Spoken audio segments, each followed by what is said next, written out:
Добрый день, коллеги. Меня зовут Кузьменков Петр. Я являюсь генеральным директором компании Alpha Genetics Нижний Новгород.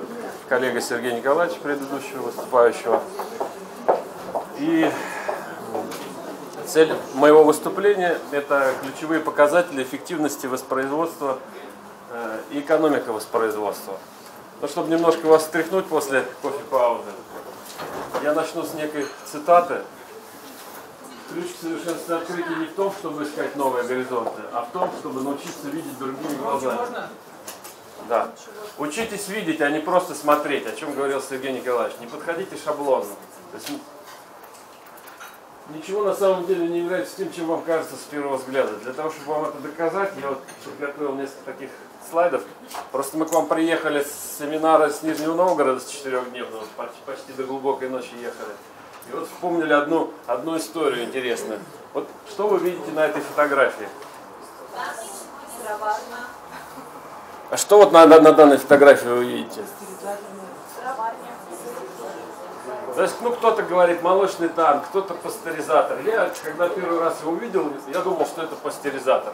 А суть была в следующем. То есть сломался пастеризатор в нашем телятнике, и не могли найти запчасти. То есть дилер, который его продал, рассыпался, запчасти найти не можем по автоматике. Ну, взял шильдик, нашел производителя в Италии, написал, где можно в России купить, у какого представителя ваши запчасти, и ответ нас, в общем-то, шокировал. Говорит, мы не делаем пастеризаторов. Ну как же так, ваш пастеризатор, ваш шильдик, наш шильдик, но это не пастеризатор. А что это такое? Это мороженец. То есть я-то думал, это пастеризатор, а это оказалось мороженец. То есть наши доморощенные фермачи очистили старую мороженицу, выкинули компрессорное оборудование, добавили какую-то убогую автоматику и выдали за импортный пастеризатор. На других площадках у нас сейчас стоит ижевского производства пастеризатора, мы довольны. Он сам нагревает, сам охлаждает, сам поддерживает. Хорошо, попробую говорить в микрофон. Вот. То есть изначально я думал, что это пастеризатор, оказалось, что это мороженец. Поэтому не все то, что вы видите глазами, является то, чем на самом деле является. Вот смотрите, то есть с первого взгляда, да, автомобиль кверх ногами, да? А на самом деле просто вот такой вот хохмач взял и переделал автомобиль. На первый взгляд вам может показаться, что это над городом летает НЛО, а это всего лишь телебашня в тумане.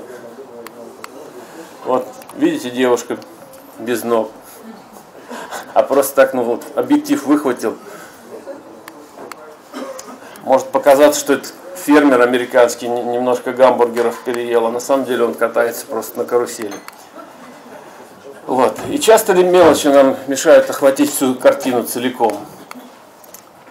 Вот видим фотографию, девушка, да, там фотографирует. Что необычного?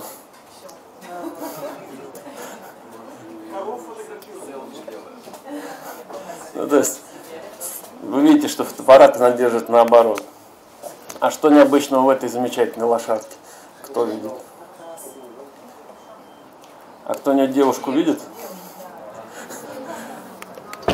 Вот. Времени мало, не буду дальше показывать фотографии. Было бы чуть побольше времени, мы бы с вами посмотрели.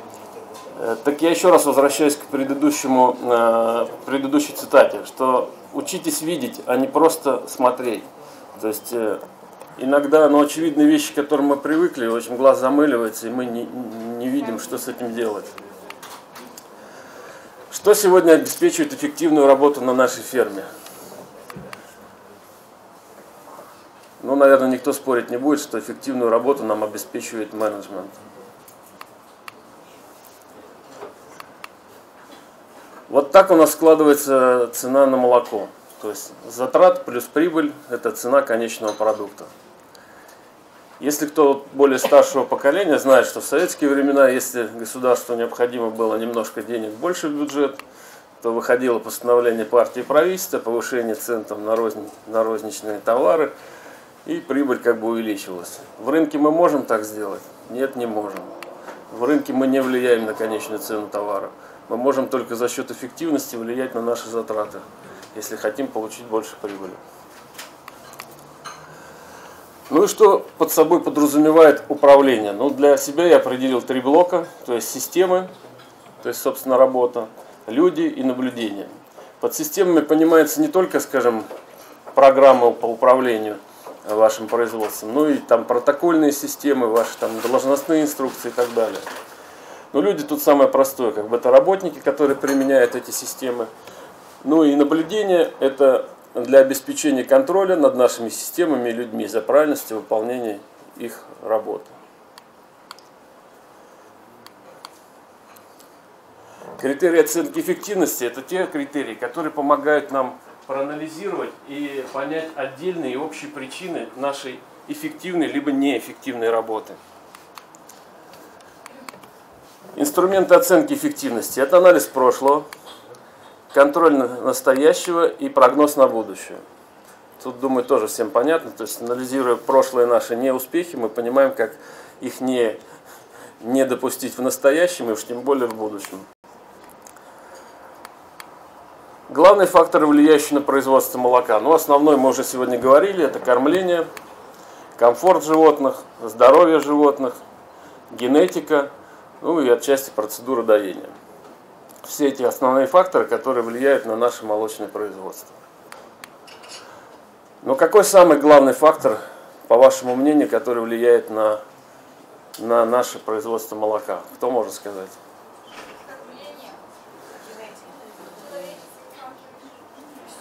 Эти факторы мы уже назвали, но основным фактором, который в молочном производстве влияет на производство молока, это воспроизводство.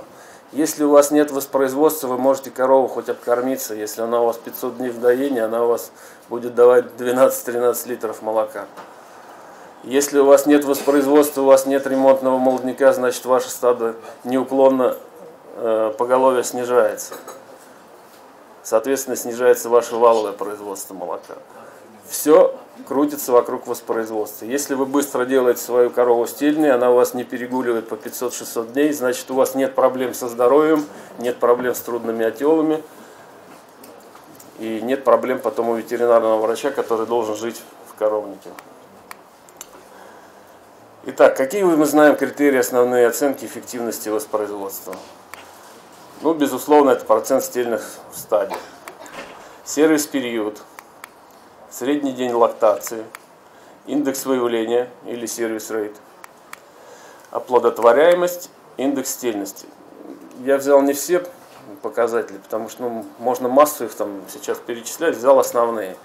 Кто-то считает процент выхода телят и так далее. Это тоже все как бы взаимосвязанные индексы, но остановимся на основных. Но какой индекс, по вашему мнению, самый важный? Чтобы нам сравнить даже уровни воспроизводства в разных стадах или в нашем стаде.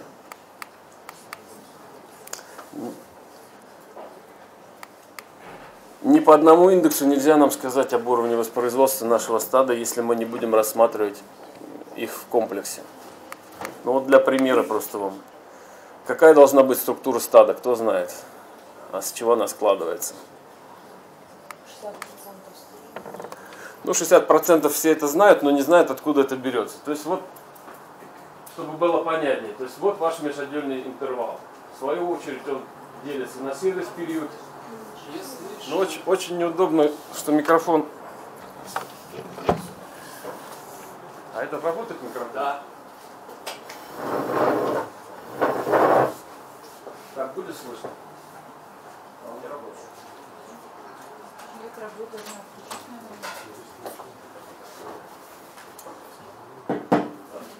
Вот смотрите, ваш межотдельный интервал можно в свою очередь можно подразделить на сервис-период и дней от плодотворного семенения до отела. Свое Не слышно? вообще как он не работает? Или надо? Надо вы поближе сойти и в него говорить.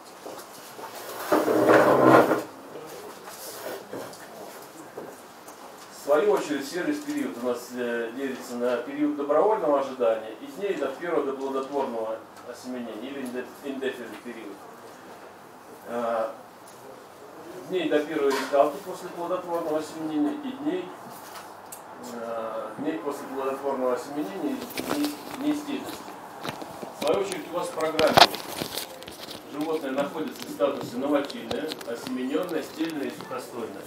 И если весь наш этот период взять 402 дня, но я взял фактическое предприятие, и каждый период, сколько она находилась, разделить на межотельный интервал, то есть мы получим, что у нас 15% будут в сухостое и в новотеле, 22% в статусе осемененное и 48% в статусе стельное. То есть 48 плюс 15, вот в этом стадии должно быть 63% стельных. Вот отсюда...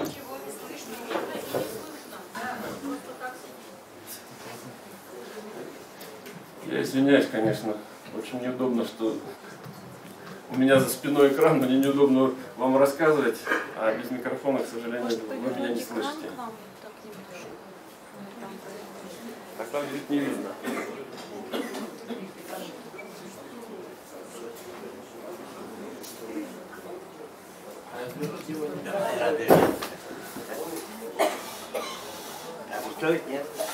Да, хорошо. Так, вам видно там экран сам?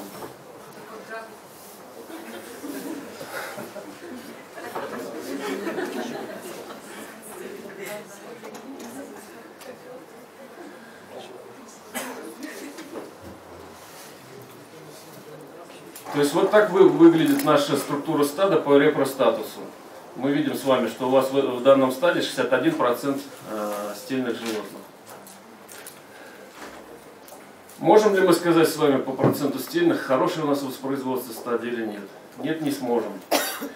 Вот в стадии А у нас 75% стельных, а в стадии Б 57%. Ну, кто ответит, хорошее это воспроизводство или нет? Может быть, мы сюда завезли не телей импортных, и они все у нас массово растелили. И все стоят стельные. Что такое средний день лактации? Вот 6 коров, каждая имеет от отела до сегодняшнего дня дней в лактации. Складываем все дни, делим на 6 коров. Средний день лактации данной группы 201 день. Но и по этому показателю мы не сможем сказать, хорошее у нас воспроизводство, плохое воспроизводство. Опять же, у нас может быть был большой ввод условно не телей. У нас в одном стаде 120 дней, потому что много животных расстелившихся, в другом 175 дней. Но определить, где лучше воспроизводство, мы тоже с вами не сможем. Что такое сервис-период? Период от отела или аборта до последующего плодотворного осеменения. Если корова стала стельной в 90 дней, сервис-период 90 дней. А если корова 500 дней в лактации, но не стельная, какой у нее сервис-период? Нулевой. Тоже по этому показателю мы ничего с вами сказать не можем. В каком стадии выше эффективность воспроизводства с индексом выявления? 40 или 45%? Опять мы с вами не сможем сказать. Вот на примере. Меньше индекс воспроизводства, но выше оплодотворяемость. Получили 22 головы стельные. Второе стадо лучше выявляют, но хуже оплодотворяемость. Получили 20 голов, на 2 головы меньше стельных. То же самое с оплодотворяемостью. Вот в одном стадии мы опять же взяли 40%, выявили в охоте, осеменили хороший процент оплодотворяемости, получили 22 головы стельные.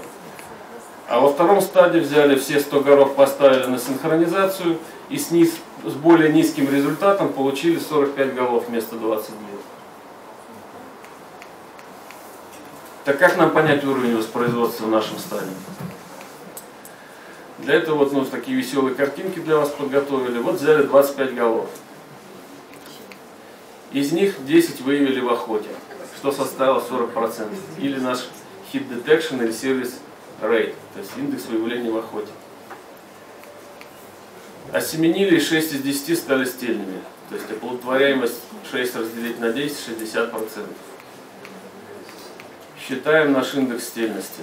40% мы вывели, 60% из них стало стельными. Индекс стельности 24%. 40 на 60, 24. Вот так выглядит наша табличка по оплодотворяемости. Мы считаем каждый месяц, какова оплодотворяемость в нашем стаде.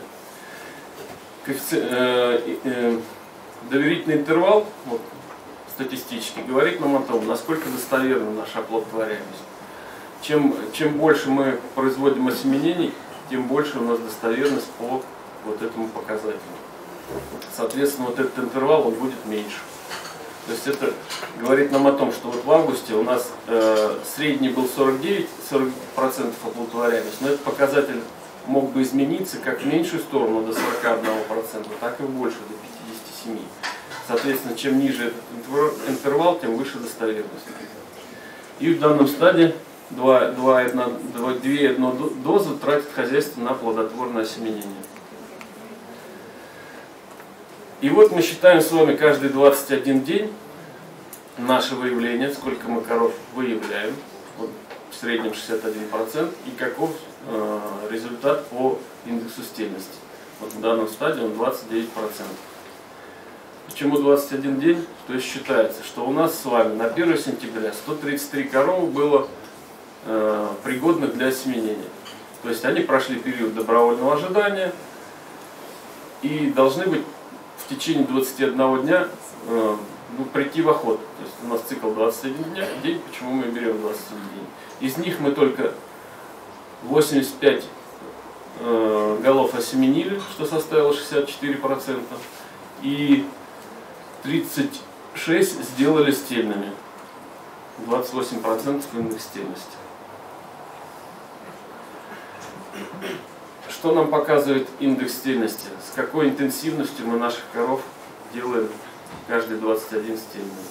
То есть в данном стадии каждый цикл 21 день, 29% из доступных становятся стельными.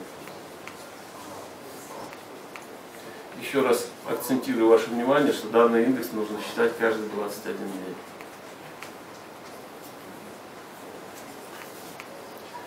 Вот на этом графике вам хорошо видно, как быстро коровы на этом стадии становятся стельными. То есть вот корова отелилась, 100% ваших животных не стельные. Вот здесь взят период добровольного ожидания 50 дней. После 50-го дня, не видно, 62 здесь, да?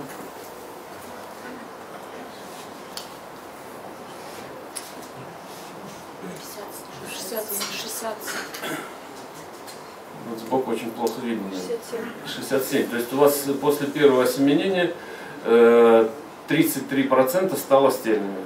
Вот зелененький показатель. Всего вы вовлекли около 90% от доступных животных. Первое осеменение. И смотрим, к 113 дню у нас уже с вами 61% нарастающим итогом становятся стельные животные, а 82% к 176 дню становятся стельными.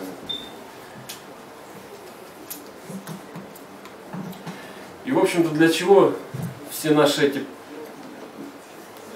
движения по улучшению воспроизводства? Вот мы с вами говорили о среднем дне доения стада. Вот на данном стадии средний день доения крутится на 30-й неделе. И средний удой по этому стаду 26 литров. Если мы с вами за счет интенсивного воспроизводства начинаем делать наших коров стельными быстрее и смещаем этот показатель средний день доения стада до 21 недели, то только за счет воспроизводства мы с вами на этом стадии способны добавить 4 литра, не меняя при этом ни кормления, ни менеджмент. То есть это фактически кривая этого стада. Меня тут как раз в перерыве спросили, а что будет? Ведь у нас же много факторов может повлиять. А если мы кормление в этот момент изменим? Конечно, изменится все. Тогда ваша лактационная кривая будет не так выглядеть, а будет выше. Мы с вами сейчас говорим о том, что только за счет воспроизводства это стадо способно добавить 4 килограмма. Ну, наверное, несложно взять 4 килограмма, умножить на среднюю цену по республике, сколько сейчас молоко стоит, и умножить на количество ваших коров и там, на 35 дней лактации. Вы удивитесь, какую цифру в рублях вы получите. Это не 1 миллион рублей. Ну и вот как раз для сегодняшней презентации я взял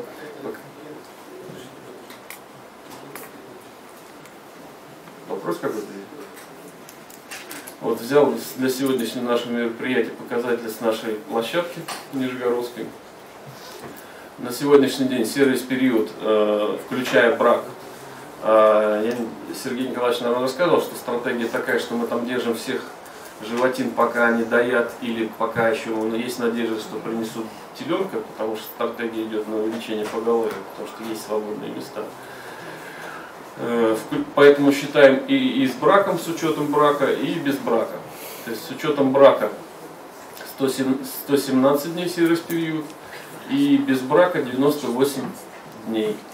Межотельный интервал 391 день, средний день лактации всего стада фуражного 196 дней, только дойного исключая сухостой 176 дней. Средний день лактации 1, 2, 3, 4 осеменения, но останавливаться не буду, то есть как бы понятно, да? 61 первое и 3, 63, там, 183 в среднем, да. Интервал между осеменениями, это осеменили корову, она не стала стильной, как быстро мы ее повторно осеменяем. Так как здесь работают протоколы, идеальный день это 35 дней, то есть 32 дня на УЗИ диагностику, плюс 3 укола на рессинге и осеменение. Но здесь он чуть выше, 41, мне просто не видно. 41 или 43? 43 дня. Понятно, что всегда есть какие-то потерянные животные на любом стадии. И дней стильности до ректальной диагностики. Первая ректалка в среднем 33 день, оплодотворяемость 52%, индекс выявления в охоте 61, прогрейд на момент, когда я готовил презентацию, 30%. Становится к 141 дню уже больше 80% стильными становится. Стильных стадий 61%.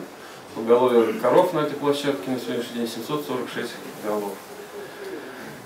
Процент отелов, то есть это сколько отелов у вас было на среднегодовое количество коров. 111% по 2017 году. Процент стильных телок старше 13 месяцев 70%. Ну, стремимся к тому, чтобы этот процент достигнуть свыше 80. Работаем над этим. Возраст первого осеменения телок 13, плодотворного 14. Ну и вот такой маленький расчетик, что недополучно телок за счет воспроизводства 13 голов. Как достигается такой результат? Первое, что здесь, как говорил Сергей Николаевич, всего один человек отвечает за воспроизводство. Это 746 голов на беспривязном комплексе, и плюс еще есть старая фирма, около 300 голов, где тоже этот один человек тоже обслуживает. То есть утром он работает на одной площадке, вечером на второй. Поэтому выявлять в охоте просто некому и некогда. Все животные 100% находятся на протоколах синхронизации. То есть вот так выглядит график первого осеменения. С 57 по 63 день все животные поголовно осеменяются. Видим с вами отдельные экземпляры. Где-то это были больные животные, но есть как бы частичные потерянные животные. По каждой голове всегда идет разбор, почему она оказалась. Ну, условно, перевели секцию для больных, кто-то ее там забыл, не вывел. И вот она там условно не в 63 дня осеменилась, а в 110. Но за каждую голову Сергей Николаевич всегда спросит. Часто мы в хозяйствах видим чаще всего вот такую ситуацию. То есть вот в данном хозяйстве в среднем на 90 дней, вот черта это средний день осеменения. То есть кто-то осеменяется и в 50 дней, но смотрите, какой шлейф животных, которые после 100-го дня и после 200-го дня осеменяются. Вот так часто мы видим такую картину. Здесь ситуация получше. На 5 дней пораньше осеменяют, но тем не менее мы тоже видим массу животин, которые уходят за 100-й день и выше. Здесь ситуация еще лучше. но все равно видим, что работа не совсем системная. Вот так выглядит у нас второе осеменение. Здесь мы видим системную работу. Здесь с 90, значит, 32, 35, с 98 по 103 день. Вот у нас осеменяется второй раз. Это по протоколам, те, кто стали нестельными. И часть животных мы видим, это либо эмбриональная смертность, либо аборты, которые осеменяются впоследствии по протоколу Мовсина. Аналогично выглядит третье и четвертое осеменение. И вот график, как быстро делаем стельными. Видите, что большинство животных повторно по протоколам рейсинга на 35-й день осеменяются повторно. И только какие-то небольшие группы животных осеменяются не по протоколам. Ну, вернее, либо это аборты, либо это эмбриональная смертность, то есть они вот уже осеменяются повторно через больший период времени. Вот так выглядит график первой ректалки. То есть основные животные на 32-й день ректалятся, и только небольшая часть животных, это скорее всего сомнительные, которые на неделю ректалятся позднее. Еще раз акцентирую ваше внимание, ваша задача выявить нестельных животных. Если она стельная, то стоит она и стоит. Ваша задача найти нестельную животину и как можно быстрее ее вернуть в нашу работу по воспроизводству. Как часто ректалят? В большинстве хозяйств мы всегда видим, что ректалят, в лучшем случае раз в месяц, где-то раз в 3 месяца. Но получается ситуация, что у вас какая-то корова ректалится на 32-й день, а какая-то на 62-й. Наша задача как можно быстрее выявлять их нестельными. На наших площадках все животные ректалятся раз в неделю.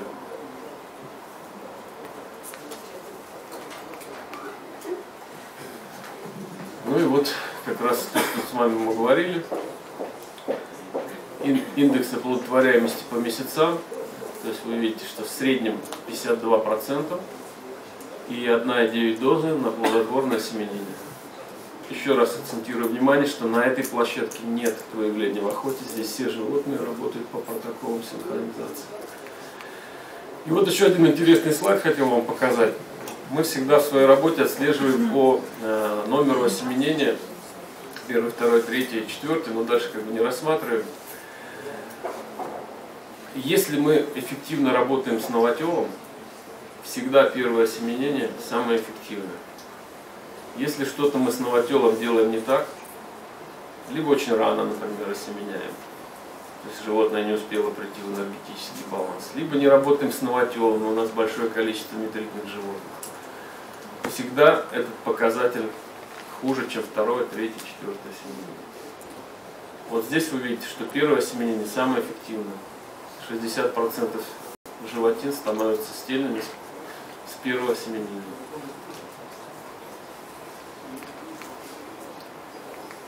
Дальше мой коллега Богдан будет рассказывать, как технологии влияют на оплодотворяемость животных.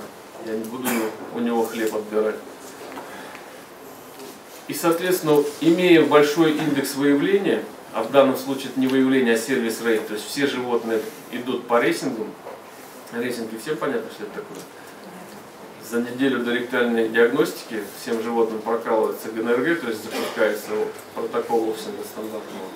Если животное стельное, она стельная, то есть протокол заканчивается. Если не стельное, 3 дополнительных инъекции в четверг осеменения.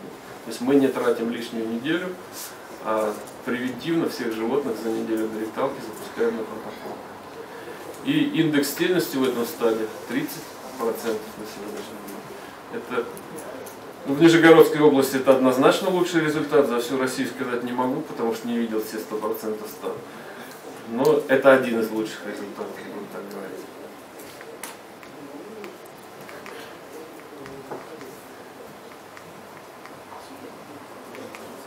И вот как быстро здесь делают стельными. То есть к 100-му дню уже 68% стельные и 88% 82% нарастающим итогом к 141 дню уже животных стебля. Вот один еще тоже важный элемент нашего воспроизводства, как вы запускаете сухостой. Вот специально выдернул такую табличку. То есть если вы нормально животных запускаете минимум от 45 до 75 дней, она находится в сухостое, вот эта группа животных в среднем дает 27 литров. Те группы, которые вы запустили намного позднее, чем и они находились в сухостое менее 45 дней, вы видите, что 4 литра такие животные дают меньше. То есть она не успела отдохнуть. Где-то, возможно, вы в транзитном периоде ее продержали меньше, она получила кормовой стресс у вас после отела. Соответственно, от этой животины молока вы получите меньше. Потому что часто слышим заблуждение, но она же доит там 30 литров, ну как ее запускать? Пусть подоится еще, желательно до самого отела. И даже на этом стадии еще есть возможность за счет воспроизводства увеличить продуктивность среднюю на этих животных.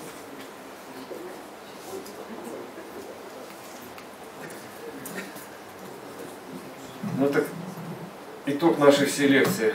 Мы будем ждать дотации или все-таки будем работать с нашим воспроизводством и за счет этого получать большие доходы?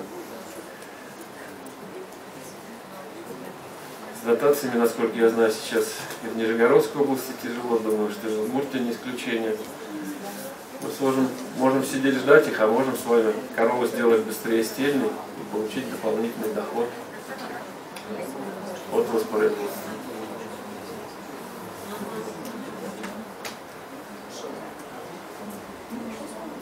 Есть ли какие-то вопросы?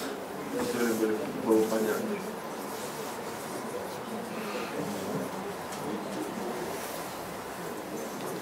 Во сколько дней стельности вы ректалите? 32. А следующие ректалки? Вторая на 70-й день. Ну, кто-то на 70-й, кто-то на 76-й падает. Да, Два раза и перед сухостоем. Ну, 3 раза. Ну там при переводе сухостоя они по протоколу должны быть отректальны. Ну, потому что 1-2% все равно попадается. Где-то просмотрели. Почему вы ректали второй? Вот хороший вопрос. Почему ректали второй раз? Потому что все равно у вас от 10 до 15% эмбрионов гибнут. И чтобы у вас корова не пришла в сухостой холостой, на 70-й день делаем перепроверку. Петр Григорьевич, можно вопрос? Да. По каким протоколам сейчас работаете вот на этом комплексе у себя? Значит, по коровам дабл офсинг, рейсинг, по телкам косинг. По телкам какой? Косинг. Да. А начинаете первый дабл-офсинг, да? Да. Потом С 30-36 дня, ну кто-то на 30-й день, кто-то на 36-й день лактации попадает, стартует по пятницам протокол дабл-офсинга. И потом коровы, которые не стельные, крутятся по рейсингу. Ну и какие-то потеряшки отдельные, которые находятся на дабл-офсинг. Ой, извиняюсь, на офсинг собираются.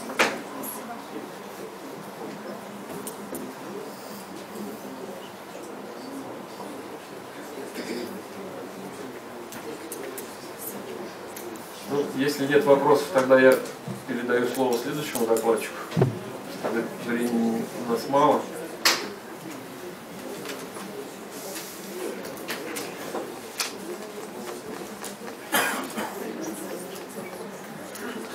У нас по плану Сергей Николаевич сейчас будет. Сейчас я секунду.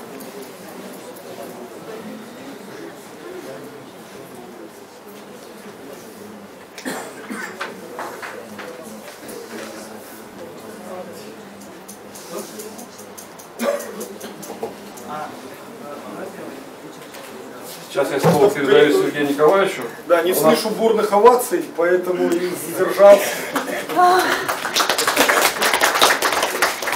Да, у нас очень такой сжатый формат, поэтому некоторые мы выступления переставили, потому что сможем их завтра рассказать. Поэтому следующее слово нашему коллеге из компании Надежде Байман. Это работа лаборатории BLGG или Еврофинс. А где Надежда? Надежда, мы вас очень просим. Несколько слов. Мне никогда не было интересно растениеводство, и я его не понимал, я от него был далек. И вот Надежда мое понимание и мое сознание перевернула. Кроме того, я нашел для себя некоторые ответы, которые я в конце месяца поеду еще раз убедиться, что это так. Просто мне рассказывали, да, что в корове вот столько СВ может войти, да, и это, ну, понятно, физиологически. И в Америке в среднем кормят там 26-27 килограмм сухого вещества на корову. А я год тому назад, вот ровно год тому назад, был в Израиле. И был на ферме, город Натания, это одна из крупнейших ферм Израиля, там 21 СВ на корову кормят. И я ходил и думал, какая-то хрень. А молока доят, вы видели в презентации. Цифры в презентации, которые Василий показывал, это агроферма «Заря», израильская ферма, это ферма Натания, американская ферма, это ферма в штате Мичиган Вадима. Это его данные. Соответственно, и вот после нескольких презентаций Надежды до меня дошло, что важно показатели перевариваемости. И от этого количество СВ надо значимо меньше. И, соответственно, с нашим уровнем грубых кормов, как кто-то из моих знакомых уже запамятовал, кто говорит, что наши фермы в первую очередь производят навоз, а потом молоко. Поэтому в Израиле научились, у них нету земли, они научились производить корма такого качества, с которых в первую очередь молоко, а потом навоз. Так вот, как это понимать, как это оценить, слово Надежды Байман, прошу очень внимательно послушать, потому что это важно и для руководителя, куда инвестировать, и для зоотехника, понимая, что это будет. Да и вообще всем, кто любит коров, просим вас, Надежда. Еще раз здравствуйте. Я видела по блокнотам, что кто-то вчера уже был на презентации, но я сегодня, для тех, чтобы вы услышали это и повторно, и дополнительно, сделала еще слайды по люцерне, чтобы у вас это склеилось, что я вчера говорила. Время ограничено, говорю быстро, будут вопросы, спрашивать. Я начну задыхаться, дайте возможность вздохнуть. Итак, я возглавляю лабораторию, которая является независимой лабораторией по анализу грубых и объемистых кормов. Мы не относимся ни к какому заводу, занимаемся только исследованиями навоза, к сожалению, который в России я не могу анализировать, потому что навоз должен быть поставлен в лабораторию за 2 часа, в противном случае идет образование метана, и он становится взрывоопасным. Поэтому вчера я обещала, что для анализа навоза, чтобы вы понимали, какую фракцию навоза, сколько вносить, под какую культуру, я буду делать средние данные Германия, Венгрия, Польша, Франция, Нидерланды, чтобы вы увидели, от какой группы продуктивности, как отличается композиционный состав навоза.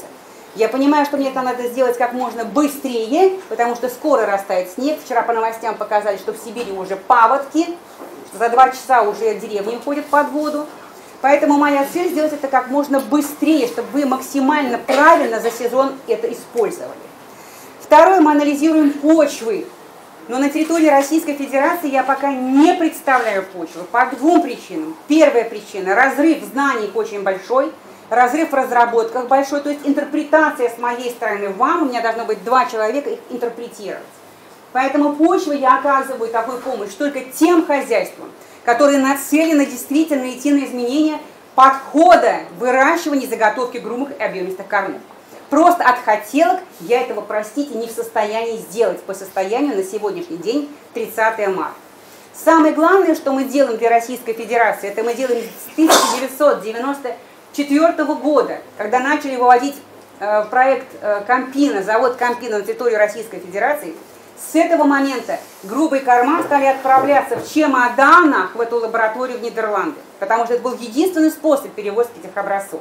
А это означает, что калибровки и база данных по российским образцам в системе уже была введена с 1994 по 1999 годы. С 2011 года мы вышли на территорию Российской Федерации и используем только российские калибровки.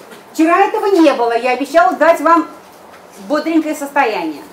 Я показываю вам не без гордости, это в унисон тому, что говорил Сергей Николаевич, Петр и Василий. Если я спрошу вас, как вы думаете, сколько молока дает вот эта корова, я буду терпеливо ждать ваш ответ. Да, вот сколько она за свою жизнь надоила. Вот сколько, как вы думаете? Да. 100 тысяч, абсолютно верно. Эта корова дала 100 тысяч. Я с гордостью говорю, что это корова нашего родственника, брата моего мужа. 100 тысяч, 5 коров. В Нидерландах зарегистрированы случаи, когда корова дает 200 тонн молока. Посчитайте возраст. А это означает, что подход европейских стран к генетике с точки зрения управления одинаков, как и мы в России. Мы хотим использовать дольше, но эффективнее. Но у нас это не совпадает. Наше желание использовать дольше, но эффективнее в дисбалансе. А я желаю всем, чтобы вот так со специалистами, как наши родственники, стояли и гордились этой коровой, показывая ее хотя бы соседям. И приглашая к себе покупать молодняк, потому что это часть вашего бюджета. Что я делаю? Я получаю образцы. Образцы из Республики Удмуртия ко мне уже приходят. Эти образцы мы отбираем пробоотборником на территории Республики Удмуртия. Я еще раз представлю вам компанию Alta Genetics. Сергей Николаевич, сейчас вы видите его телефон, записывайте. Если вам нужно отобрать образец, отбирайте его достоверно. Если вы взяли трубу, принесли ее на траншею, шарахнули кувалды, привезли мне метр вашего образца, я анализирую, простите, то, что вы мне привезли. И любая лаборатория даст вам, проанализирует то, что вы привезли. Для примера, телефонный звонок, когда мне говорят, это что такое, у нас 20 грамм протеина, но я не верю, что у нас этот протеин не усваивается. Это как это так? У меня рацион не работает. Я говорю консультанту, стоп, говори мне номер отчета. Он называет мне номер отчета, потому что в каждом отчете вот здесь стоят циферки, пардон, вот здесь стоят циферки, будет написано РУС-18, это 18-й год. РУС-19, это будет 19-й год. РУС-16, это был 16-й год. И только по этим номерам я могу с вами разговаривать и оказывать вам помощь. Если вы позвонили мне и говорите, вот ты знаешь, там у меня двор 2, за фермой 1. Ой, да для меня это колокольный звон в деревне Кукуево. Потому что из-за 11 тысяч образцов... Ой, а у вас такое село есть? Еще и с дополнительным словом одно есть. Простите, вытрите из съемки. Для меня это колокольный звон в деревне Василькова. Простите, пожалуйста, правда, жители Кукуева. Ладно, хоть не черная, Реклама на всю Россию. Во попало. Для меня это колокольный звон. Почему? Потому что 11 тысяч образцов анализируем за год. По итогам 2017 года 11 тысяч образцов. Конечно, я не знаю, о чем мы говорим. Но если вы мне говорите, как у коровы ушная бирка, номер образца, РУС этот номер, я могу с вами разговаривать. Я могу вытащить образец из системы и разговаривать с вами по скайпу, онлайн, телефону, любым способом. Так ответ на вопрос был следующий. Что был заготовлен действительно хороший сенаж, где действительно была хорошая переваримость, 76%, где было действительно 20 грамм общего протеина, но 27% аммиачная фракция. И моя первая немедленная реакция на телефонный звонок была: проверяйте молоко на мочевину. Потому что вы травите свой скот, и второе, бегите, смотрите, что у вас кетозы и ацидозы. Потому что это то, что мы выдаем, как использовать этот результат того, что вы заготовили, в ежедневной практике. Результат отчета унифицирован, он один во всех странах мира. Независимо от того, приедете вы в Германию, Финляндию, Францию, Великобританию, Нидерланды, отчет будет по этой форме только на разных языках. Это единственная разница.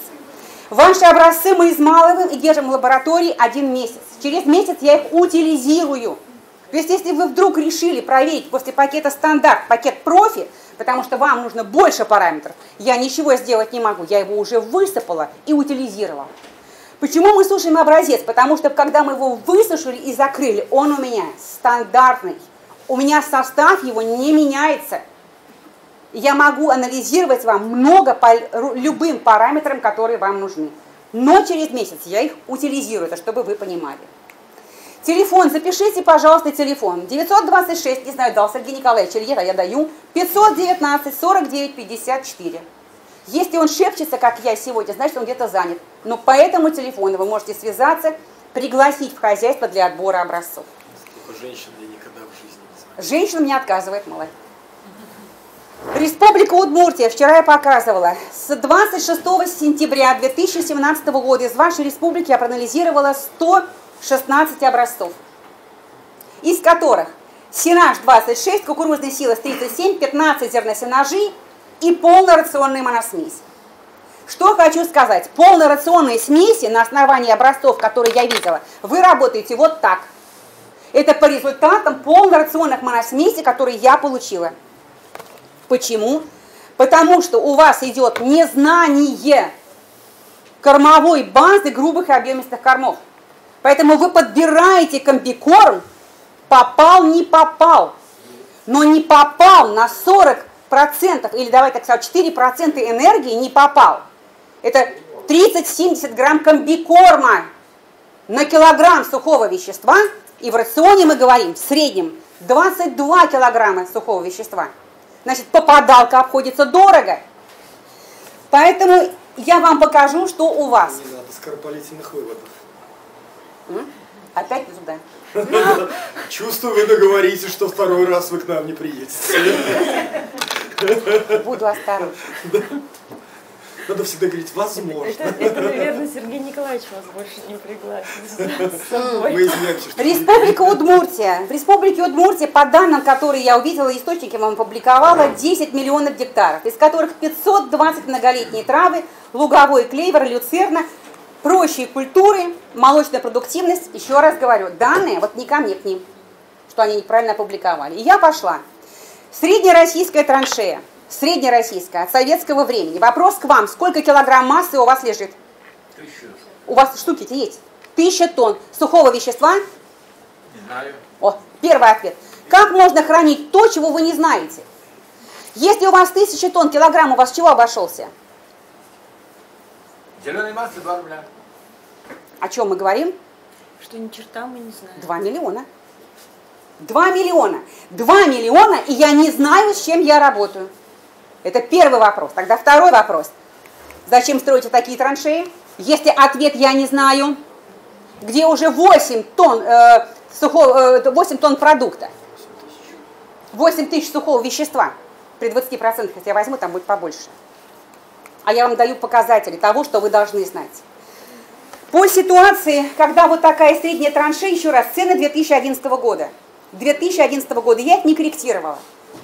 Корректировать у вас у всех эта игрушка замечательная, называется мобильный телефон. Корректируйте. Все-таки, знаете, будем заниматься вместе. Средняя урожайность 8 тонн с гектара за сезон. Почему я занизила? Я поставила 2 укоса. Традиционный укос и оттава. В реальности 6 тонн сухого вещества. Я поставила средние цифры, но заниженные. Второй вариант. Я подняла урожайность, поставила 9 тонн сухого вещества. Я прибавила фору. С тем, что если такая траншея, я предполагаю, что хватает техники. 4 тонны первый укос, 2,5, 1,5. Я сделала 9 тонн, но поставила 3 укоса. Фору дала. И получается, что мы говорим 8 миллионов или 3 миллиона рублей. И это то, что у вас лежит на балансовой ведомости. Если вы в конце дня или во время работы кормораздатчик идете по кормовому столу, и вы видите ситуацию, что у вас остался корм, и осталось 30% полнорационной моносмеси, которую вы должны убрать из кормовой, я не знаю, яслей кормовых, из прохода, откуда угодно, с кормового стола. Это значит, что у вас помимо того, что тут 3 миллиона, к ним еще 30%, которые вы должны прибавить к этим 3 миллионам. Потому что по вашей бухгалтерии они остались. Это значит 30% удорожания килограмма молока. Другая ситуация. Вы идете по кормовому проходу, коровы жуют, корма лежат, молока нет. Визуальный признак. Это проблема ваших грубых кормов. Это проблема переваримости нейтральной детергентной клетчатки и усвояемости, расщепляемости вашего корма. Она его забила. Вы ей рассчитали 22 килограмма, но она не может их расщепить. И питательные вещества не могут выйти из клеточной стенки. И поэтому у вас это вторая ситуация, которая тоже относится непосредственно к качеству грубых кормов. Теперь ваша республика Удмуртия. Вчера вы об этом уже слышали от Петра, от меня. Я говорю быстро, потому что время я смотрю. В среднем ваше сухое вещество 20%, максимально 66%. Вы можете подвяливать, и вы должны подвяливать ваши корма. Потому что подвяливание вашего корма отразится непосредственно на сахарах. Чем выше содержание сухого вещества, чем выше концентрация сахаров в ваших злаковых травах либо в люцерне. Это первое. А раз выше сахаров, это значит, что процесс ферментации ваших кормов в момент правильной трамбовки, правильного укрытия будет идти верно. И за 4-6 недель ваша траншея при этих условиях станет стабильной. Ваш корм будет поедаться коровами. Но, если там есть еще один немаловажный параметр, переваримость органического вещества. При такой переваримости 52% она не будет усваивать ваш рацион. Если ваша полнорационная моносмесь остается на кормовом столе с кормами, вы сработали, рассчитали вашу полнорационную смесь, как я сказала, вот таким методом. Попал, не попал. Далее, я показываю вам проблему Удмуртии. Это аммиачная фракция. Низкое содержание аммиачной фракции 7%. Вот так агрономы проработали. Меняйте систему подхода на сезон, те, кто хочет изменить ситуацию. Ставьте оплату работы агрономов не до весов, центнеры с гектара, а после весов сухое вещество, переваримость органического вещества нейтральной детергентной клетчатки, а в кукурузе я вам дала брошюрки «Транзитный крахмал» по кукурузе и содержание крахмала. Вот параметры, стимулирующие работу звена на конечный результат. В противном случае центнер из гектара – это затраты и расходы на балансовой ведомости вашего хозяйства. Иду по средним показателям. Средняя. Смотрите, средняя. Большая проблема в Удмуртии – это трамбовка и укрытие. Это колоссальная проблема. Моменты стадии укоса – 78 грамм на килограмм сухого вещества лигнина. Это означает, что в 10 килограммах 780 грамм ушли в навоз. А если я еще прибавлю это к золе, к 100 граммам, еще килограмм золы прибавлю, это означает, что у меня из килограмма органического вещества, который я собрал, неорганического продукта, 400 грамм по двум параметрам ушли в навоз. А прибавив еще один параметр, я прибавлю еще 30% на килограмм сухого вещества. И это только отношение к моменту укоса, подкормки и консервации. Анализ кукурузных силосов Республики Мордовия. Аммиачная фракция 7,8. Ой, Удмуртия, простите. Аммиачная фракция 7,8. Средняя, вроде бы неплохо. Но посмотрите, 12. Если здесь у меня 12, то у меня, естественно, транзитного крахмала меньше. И крахмала меньше. 40 грамм, потому что на этот момент самое легкое, что забирают, будут забираться сахара, здесь их 113 их не взяли, а ответ один. А когда клали эти корма? Какие температурные условия были? Это большая проблема кукурузного силоса Российской Федерации 2017 года, когда кукурузу косили при низких температурах, либо после заморозков. Она давала крахмал в сахара, и процесс консервации шел совершенно неправильно. Первое, что делали бактерии, они жрали сахар, а крахмала фактически не оставалось. И вот при такой конверсии протеина, вы видите, когда 12%, сахара будет меньше, но первое, легко доступное в этом случае будет крахмал. И еще если сухое вещество 18%. Такой кукурузный силос вы бросили в рубец, начинается моментальное брожение, ферментация в рубце, а вы еще в комбикорме шарахнули пшеничных отрубей. И тогда мы и говорим, у нас мочевина в молоке, ацидозы и кетозы. И это все только потому, что все, что я вам показываю, технологический процесс в ваших руках. Иду дальше, что я вам приготовила.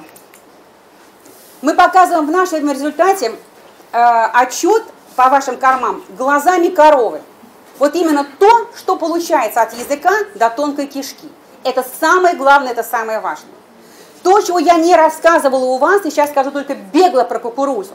В кукурузе переваримость крахмала и усвояемость крахмала в кукурузе будет зависеть не только от стадии вызревания зерна кукурузы, но и от содержания сухого вещества. Особенно, если кто-то из вас начнет заниматься или уже занимается выращиванием кукурузы на зерно, там прямая зависимость.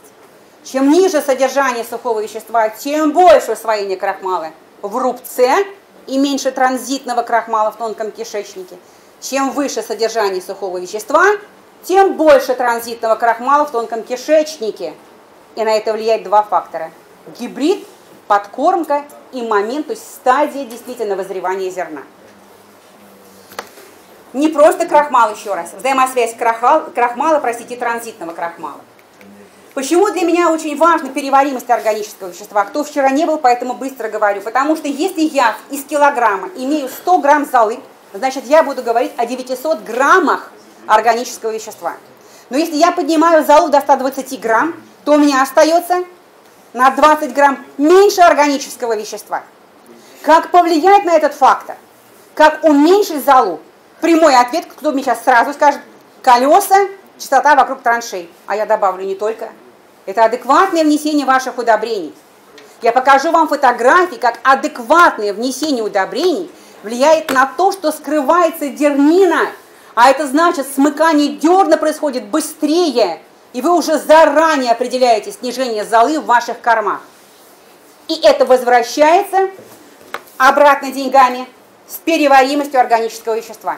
Это значит, если я потрачу больше на удобрение, предположим, 300 тысяч, либо 800 тысяч, по сравнению с аммиачной селитрой, плюсом, снижая золу и поднимая переваримость органического вещества, я возвращаю эти деньги за 4 укоса при урожайности от 9 до 11 тонн сухого вещества. Это значит, у меня при правильном подвяливании, если я уйду от 35% до 42% или 40%, себестоимость килограмма сухого вещества у меня будет падать. Она будет не 4,62, а 3,80. А если я не подвялю, завезу на траншею, у меня килограмм сухого вещества будет обходиться 5,32. И тогда действительно ваши затраты на то же самое удобрение будут неоправданы. Надеюсь, понятно. Что происходит у вас при переваримости 52,2%? Вы производите фракцию навоза и плюс к этому еще высокое содержание сырой золы. Это действительно внимание вашей республики. Еще раз, 116 образцов. Я проанализировала то, что получила от вас. Будет 200, покажу вам 200 результатов ваших грубых кормов. Визуально для вас кукурузные силоса. Где должны быть ваши силоса? Вот он диапазон, где должна быть переваримость кукурузного силоса. От 73 до 76%, 78% переваримость органического вещества кукурузного силоса. В республике Удмуртия 72,6%. Вы не доходите. А это значит, если вы еще и не дробите зерно, или не расщепляете его, то та энергия, которую вы используете как табличные данные, делает вам ваш рацион попал, не попал. Показываю вам переваримость сенажей. Еще раз говорю, люцерна с клевером, злаковые травы с клевером. А тут вообще ситуацию лучше не показывать. Не снимайте это. А тут вообще лучше не показывать. Даже по районам такую ситуацию. Это означает, что вы вообще не смотрите за вашей кормовой базой, простите меня. Почему этот параметр важен? Почему мы говорим именно о переваримости? Потому что расщепляемость, скорость расщепления органического вещества, простите, или крахмала, влияет на это, конечно же, и будет влиять на содержание энергии, протеина и характеристику ферментации. Чем влажнее корм и ниже перевариваемость корма, тем быстрее он ферментируется в рубце. Чем выше содержание сухого вещества, выше переваримость, чем выше эффективность усвоения нейтральной детергентной клетчатки, тем медленнее усваивается ваш корм. А это значит, у вас не будет кормового стресса во время кормления. Что процесс пищеварения, расщепления будет идти так, как вы рассчитываете его в вашей полнорационной моносмеси. На что влияет еще? Какие факторы еще влияют? Момент укоса. Я вам показала 72 грамма, у вас 78 грамм, простите, у вас лигнификация, лигнин. Момент укоса, если вы вовремя выйдете, как минимум запланируете себе выход на 2 недели, как минимум, я еще раз говорю, в среднем по показателям это 3 недели у вас. Момент укоса у вас повлияет на целлюлозу, гемицеллюлозу, сырую клетчатку, сырой протеин, сахар, коэффициент переваримости, переваримость нейтральной детергентной клетчатки. А это значит, у вас будет расти потребление корма. И практика это показывает воочию. Когда вы вовремя скосили, у вас хорошая концентрация сахаров, соотношение кислот, то есть вкусовые качества очень хорошие, мягкая трава или люцерна, она будет подходить и есть больше, даже при том же самом рационе, который вы заложите в предыдущем году. Если вы то же самое поле скосите в этом году раньше, но сделаете точно такой же рацион для сравнения, а вдруг вы мне не верите, вы увидите, что из расчетных 22 она будет подходить и есть до 24, в лучших случаях 25 килограммов сухого вещества. А это означает правильная система пищеварения, здоровый рубец, молочная продуктивность, у вас будет расти молоко, я знаю, что я говорю. И самое главное, вы можете контролировать весь процесс, начиная от замеса до молочной продуктивности. И, конечно же, снижение ветеринарных затрат. Я пролистываю. Этого вчера не было. Я же сказала, держу в тонусе, потому что у вас люцерна много. Для понимания того, что у вас происходит с люцерной и как влияет перифаримость. Я вчера сказала, что процесс с клеверами и люцерной, процесс лигнификации очень быстрый. И остановить его невозможно. Это такая культура, это бобовая культура. То есть, если вы опоздали на укос сегодня, то через 4 дня вы опоздали уже действительно на 4 дня с тем, что у вас будут расти затраты. Если вы вышли на 10 дней, вы еще больше потеряете. В чем это теряется? Я показываю вам сырая клетчатка синяя, а красненьким, то, что вы видите, это лигнификация, а вот эта черта показывает переваримость нейтральной детергентной клетчатки. Переваримость клетчатки. И что получается? Что если стадия, когда трава, люцерна, простите, молодая, бутоны начинают выходить. Вы видите, бутоны выходят, бутонизация начинается, еще не полная бутонизация. В этот момент у вас примерно 16,5% сухого вещества и 3,8% лигнификация. Если вы вышли в момент полной бутонизации, у вас сырая клетчатка 28, у вас растет лигнин, но посмотрите, у вас при этом до 48%, а переваримость падает уже до 48%, падает переваримость органического вещества. А если вы вышли на люцерновое поле, как на козлятник, когда ждем Ивана Купала, чтобы битки плести, в этот момент у вас 32% структура, 8,2% лигнификация, только 42% переваримость. Вы проворонили все, ожидая невозможного. Ожидая только одно, что вы планируете. Центнеры с гектары через весы, чтобы передать то, что вы собрали за техником для кормления.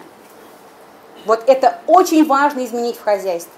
В любом хозяйстве, которое нацелено на изменение ситуации. Следующее, опять-таки, лигнификация. Непереваримый протеин. Чем дольше вы ждете, тем выше у вас будет неперевариваемость протеина. Он не будет усваиваться. Он у вас есть, но он не усвоится. И последняя визуализация для вас. Если очень молодая стадия люцерны, здесь вы можете взять и увидеть, это 163 грамма сухого вещества, 27% протеина, и это правда, я свидетель этого. Это примеры Венгрии и Франции и Германии, а у меня пример граница Московской и Тульской области. На этой стадии 29% сырого протеина, 29%, но срезали верхние 15 сантиметров от бутона вниз. И вот здесь была высоченная концентрация действительно легко усваиваемого протеина. При этом у вас 166 грамм клетчатки. Но я ушла на цветение, я езжу, у меня растет сухое вещество, у меня падает протеин. Алексей, сколько нам нужно слоя вести на таком разбеге? Где-то примерно кило 300. Если я возьму 276 грамм протеина и 177 на этой разнице, 100, где-то 100 грамм, 10 грамм, кило 300 сои на 10 килограмм. А? Где-то кило 300, грубо говоря. Да, это по протеину. Нет, кило 300 по сое я имею в виду. Вот посчитайте. Кило 300 сои на килограмм сухого вещества. 40 рублей. Все здесь у вас, вот бухгалтерия вот здесь у всех. Поэтому, работая с люцерной, особенно у вас, еще раз говорю, у вас много люцерновых сенажей. Первый укос 18-20% сухого вещества в растении. В растении 18-20%. Подвяливать до 35%. Я вчера сказала, поднимайте ножи не 5-8 сантиметров, поднимайте 12-15. И не задавайте мне вопросов, а что нам со стернёй делать, а как нам собирать?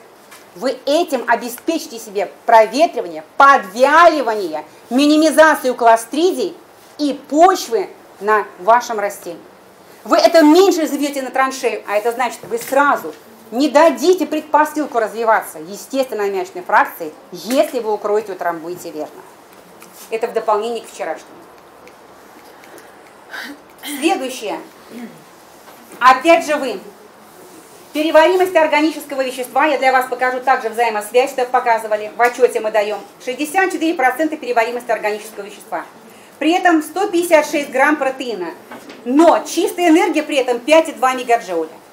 Если я вышла и у меня переваримость с опозданием 52%, у меня уже 4,1 мегаджоуля. Разница 0,5 мегаджоуля, это где-то 80 грамм комбикорма.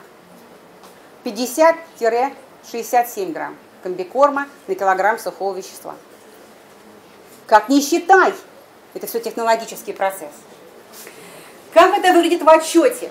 В отчете мы показываем вам не только чистую энергию на лактацию, табличные данные. Мы показываем также чистую энергию на лактацию из переваримого органического вещества. Вся левая часть отчета, правая от вас, это анализ корма. И все эти данные ложатся вот в эти расчетные показатели двух систем, которые мы даем. Система нидерландская и система немецкая. Я могу давать систему NRC, американскую, тем, кто готов с ней работать. Я могу давать вам, если вы работаете, систему французскую, либо скандинавскую, если вы с ней работаете. Но первое, что я всех прошу, уйдите от кормовых единиц и центнеров с гектара. Это первое, что я прошу всех. Смотрите на переваримость, усваиваемость корма. На то, сколько у вас действительно протеина усвоится. Потому что по этому анализу вы видите всего 68 грамм протеина, аммиачная фракция 6 и 64 грамма сырого протеина, который будет усваиваться этим животным. Корм-то хороший. При такой аммиачной фракции распад протеина маленький. Замечательно стоит pH, траншея стала хорошо. Разброс кислот замечательный, но при этом я вам показываю 1025 грамм кормовых единиц. Эквивалент одной единицы ВМ означает 1 килограмм стандартизированного ячменя. Это нидерландская система, не овса, а ячменя. И если я имею сенаж, у которого питательность кило 25 грамм ячменя, я уже знаю ответ, что вводя килограмм этого корма, я адекватно снижаю ввод ячменя. Идем дальше. Это я вчера показывала, сегодня не буду. И возвращаюсь о протеине в Удмуртии. Это ситуация у вас в Республике Удмуртия. Это означает, что у вас максимальное значение 158 грамм протеина, средняя аммиачная фракция 17%. Отнимите от 176 грамм 17%, и вы увидите, какой у вас протеин. И теперь у меня вопрос к вам. А как вы думаете, он усваиваться будет? А он не сможет усвоиться, потому что у вас высоченная степень лигнификации вашего корма. Крахмал пропускаю и возвращаюсь к навозам.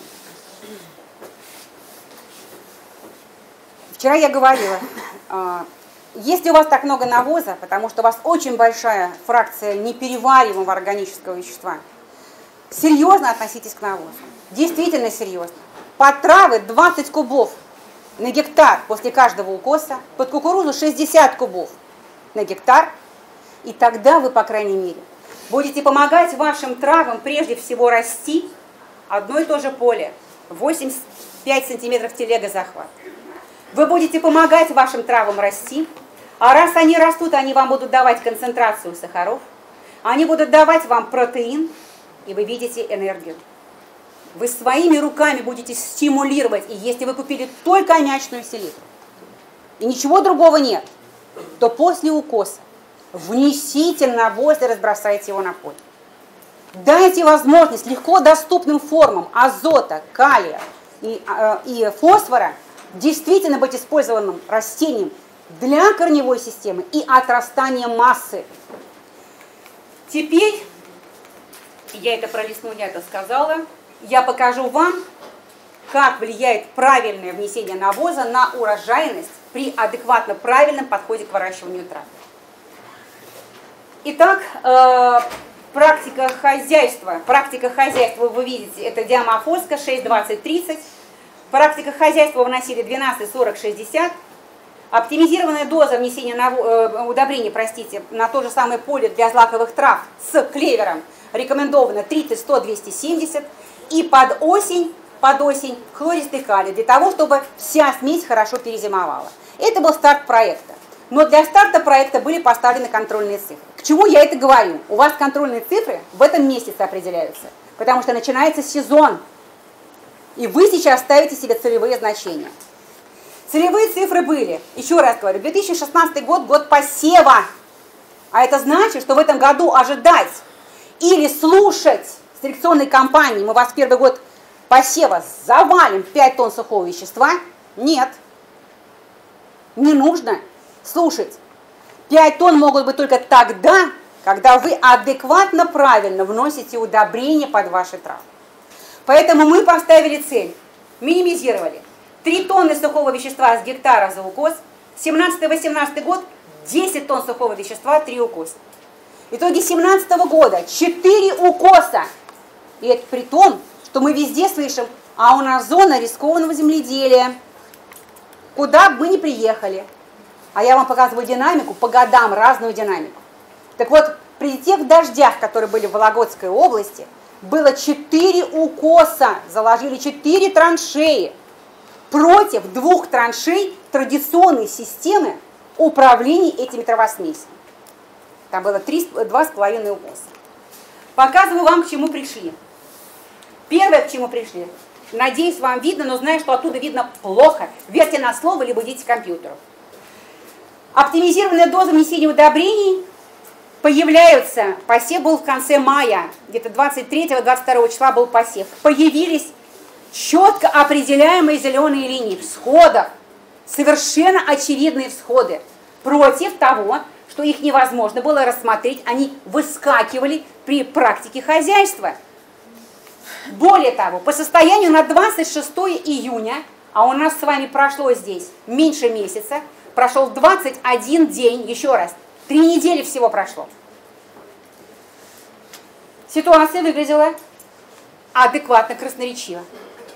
Что если в этом случае мы уже говорили, что земли вообще не было видно, сомкнулся дерн, то здесь стали вопросы, а как это убирать и нужно ли ворошить эти травы при уборке?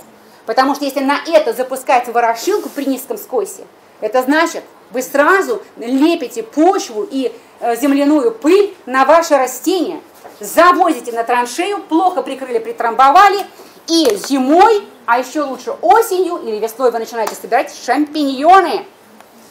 Открываете пленку, там растут грибы. При плохой трамбовке вы поднимаете пленку, начинаете срезать, и если вы еще на ночь не трамбуете, остановились, у вас черный слой раздутый с плесенью, вам должна быть дополнительная сортировка этой плесени, не дай бог попадет в полнорационную моносмесь. Вот оно, адекватное внесение удобрений. Мой первый вопрос. Повлияет это на качество корма и возврат денег? Потому что этот вариант, он же дороже, здесь же дополнительный проход, здесь дополнительное осеннее внесение калия, идет увеличение бюджета. Ответ да, это повлияет, когда я вижу такую картину. Но картину мы до конца сравнивали в октябре 2016 года. И мы увидели, что на практике хозяйства по сравнению с оптимизированной дозой урожайность по сухому веществу, если вы сами сравните, 3 делянки было. 3, сравнивали не с одной, а с 3 делянок. Разница показала нам, 1,3 тонны сухого вещества было собрано больше с той части поля, 100 гектар, где было адекватно верное внесение удобрений. К чему это приводит? Это приводит к тому, что визуально волок на поле с правильной дозой внесения удобрений был действительно больше. Там действительно была больше урожайность. А при анализе экономической деятельности состояния мы увидели, что затраты легли однозначно совершенно, они были увеличены на приобретение удобрений. Вы видите разницу? На дополнительное приобретение хлористого калия, диамофоска стоимость прибавки на центнер, урожайность выросла, но чистый доход у нас был, чистый доход во втором случае 12 527, при окупаемости рубля затрат на рубль 48, а в практике в хозяйстве чистого дохода не было. Там все легло на затратную часть, потому что урожайность была низкая. И затраты себя даже той же самой традиционной системы не оправдали. Мы пошли дальше. Мы стали разговаривать со специалистами, чтобы они понимали, когда мы говорим об урожайности сухого вещества с гектара, под этим мы подразумеваем, что растет урожайность и энергии, и протеина. Потому что я показывала вам ваши слайды по Республике Удмуртия, что если падает переваримость, падает у вас однозначно энергия и протеин. Но если у меня переваримость растет, адекватно у меня растет и урожайность протеина, и энергии с гектара, так ли это? Да, это так. Я анализировала свежую траву с интервалом в 1 неделю. Трава резалась и привозилась ко мне в лабораторию с интервалом в 1 неделю. И мы увидели, что урожайность, прежде всего, контрольного поля, я говорю, чистая энергия с гектара, мегаджоуль на гектара, составила 10 мегаджоулей с гектара против 16,3 мегаджоулей с гектара. А уже в сентябре месяце, вы посмотрите, когда, еще раз говорю, был первый год посева, когда уже встала трава и была готова действительно к закладке на траншею, урожайность энергии выросла до 17,4% с гектара. То же самое происходило и с урожайностью сырого протеина, когда разница составила 313 грамм против 473 грамм. Второй укос, там, потому что подкос сделали против сорнячной, второй укос никогда не будет иметь такое же адекватное количество сырого протеина и переваримость. Всегда будет пониже, но нужно держать второй, третий, четвертый укосы в одинаковых диапазонах именно питательности и параметров. И мы пришли к следующему, что если я знаю, что у меня со 100 гектар выросла урожайность 1,3 тонны сухого вещества, я знаю, что у меня выросло потребление и урожайность протеина и энергии, тогда у меня второй вопрос. Помимо первой части составляющей моих прямых затрат, является ли мне этот инвестиционный проект окупаемым или нет, у меня возникает второй вопрос. А в чем я еще получаю выгоду? И получаю ли я эту выгоду? Ответ однозначный, конечно же. Дополнительная урожайность 1,3 тонны сухого вещества дали нам 130 тонн сухого вещества с гектара. 130 тонн. Вопрос к вам, сколько коров можно прокормить? Разделить на 30, абсолютно верно. 35. А если я ставлю цель с этого поля интенсивно идти на 4 укоса, 2017 год мы сняли 4 укоса при всех неимоверно высоких осадках. Мы брали окно и выходили на укос. Мы увидели, что с того же самого поля можно прокормить дополнительно 140 коров. А что это означает с точки зрения управления? Что я эту же самую траншею могу использовать для моей группы, которую я действительно веду на раздой, на лактацию до 120 дней. У меня не будет кормового стресса. И я могу к такому корму с хорошим управлением в перспективе примешивать плохую траншею для одной группы, похуже для второй группы, но я не позволю своим коровам испытывать кормовой стресс. Когда вы открыли траншею, молоко и упало, открыли другую траншею, жир хоп и упал.